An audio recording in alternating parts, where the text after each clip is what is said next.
I'm going to tell you a story, but the first thing I have to understand is time doesn't work the way you think it does. You can call me Oracle, because I'm the one who's talking to you. Welcome to the call. Alright, so those ones are going to be pretty quick.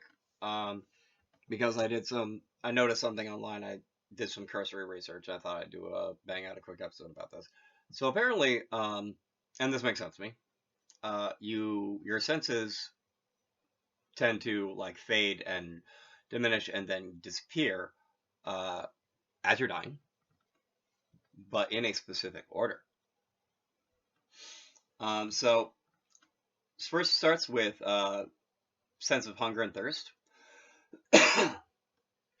um, which basically means your Gravinyana and your Jivanyana, your senses of smell and taste.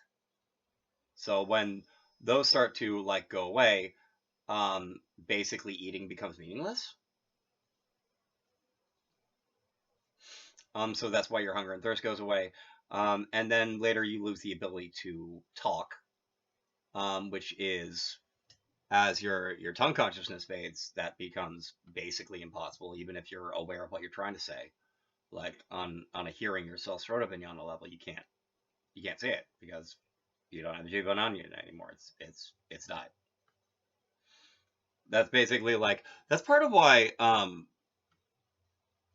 in Mushi they talk about each of the senses being connected to one of the elements. And when you die, you return to the five elements because your five senses have returned to the element that they're composed of. Like light and fire is Kaksovinyan. So that would be the ability to see. Kaksovinyana is the one that goes next. And then last to go is hearing and touch, which is why it's so important that when people are dying, like laying there dying, that you can talk to them because they will hear you right up until they're actually dead. They'll hear you because the ability to hear and awareness of their own body, um, which is connected to the ears, and quite frankly, like sound is something that we can feel with our entire body anyway. So that kind of makes sense.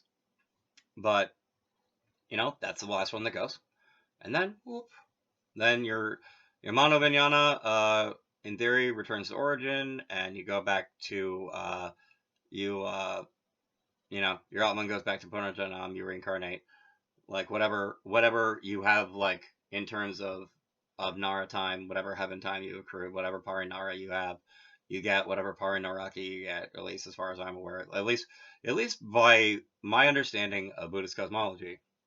You know, whatever you've done in life that's worth hell time, you get some hell time for. Whatever in life that's worth some heaven time, you get heaven time for, because those things are eternal and forever, like regardless of how much time humans spend in them.